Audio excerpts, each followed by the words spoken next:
Então, estou aqui a pedido da Cecília, para eu poder quebrar esse bloqueio de câmera, então, de filmagem, né, e contar da minha transformação, né, da minha quebra de crença na realidade, né.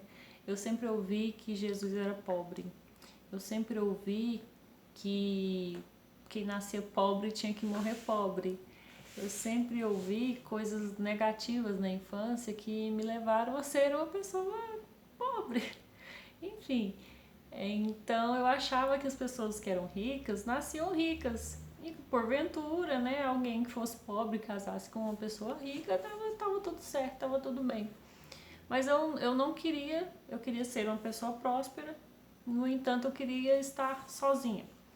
Mas enfim, os caminhos mudaram, graças a Deus não estou sozinha e atualmente a gente tem buscado prosperidade sim, porque nós quebramos o estigma e o paradigma, né, que criaram nas nossas cabeças na infância.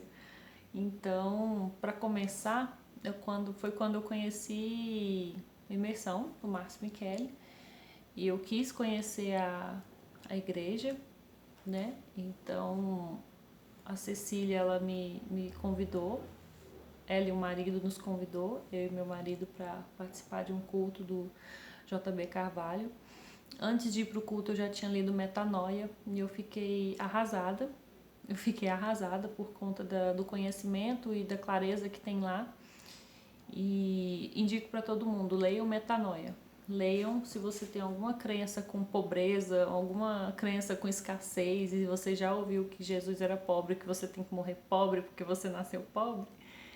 Leia para você começar a entender a história real, a história de Jesus. E saindo do culto do JB, eu tinha quase certeza, mas tinha alguma coisa que ainda estava me intrigando, né? Porque eu já participei, já sempre fui católica, porém visitei várias igrejas. Visitei Umbanda, visitei Espiritismo, visitei várias igrejas evangélicas e sempre estive na católica. Então nada conseguia quebrar essa crença minha. E com isso eu fiz uma formação em coach e lá também começou a meio que mexer comigo. Assim, mas mesmo assim eu queria saber qual religião, né? Qual religião que realmente Jesus deixou. O que realmente ele nos ensinou. Eu queria seguir isso, mas eu não conseguia encontrar isso. Então, depois da formação, eu fui visitar uma igreja que chama A Casa, em Águas Claras. E lá nessa igreja, nesse dia, tinha um teatro das Missões Nice, que falava sobre o amor. E nesse teatro, no final, a menina, né, a atriz, disse que uma das coisas mais tristes que Jesus não gostaria de ver e que ele não deixou foi a religião. Naquela hora parece que eu tinha engolido brasa, uma brasa acesa, assim, desceu rasgando, doeu, cheguei, queimou tudo, assim, não, como? Ninguém nunca me falou isso. Por que as pessoas nunca me falaram isso? Eu nunca tinha ouvido isso na minha vida. Eu sempre achava que eu onde eu participava, que eu era certa, que tudo que eu pensava era certo, que onde eu frequentava, eu não via nada errado nas outras religiões, mas também parece que não me convencia. Eu queria saber exatamente isso que me convencia. E eu queria saber algo para me convencer, né, na realidade.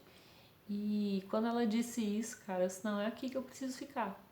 É aqui que eu preciso ficar. Mas ainda é uma religião, se é uma igreja, é uma religião. Então, depois que a Cecília mostrou, apresentou o Pablo Marçal, eu comecei a enxergar que Deus não deixou a religião, ele deixou a igreja. A igreja é a noiva de Jesus. Então, e a igreja simplesmente está dentro de nós. E com essa pandemia, nada mais reforça isso que Jesus deixou. Não é porque você vai a uma igreja que você é daquela igreja, você só é bom porque vai para aquela igreja. Aquela igreja começa dentro de você, que reflete na sua casa. Aí sim você precisa ir a uma igreja para ter mais conhecimento. para poder trazer dentro de você e refletir na sua casa.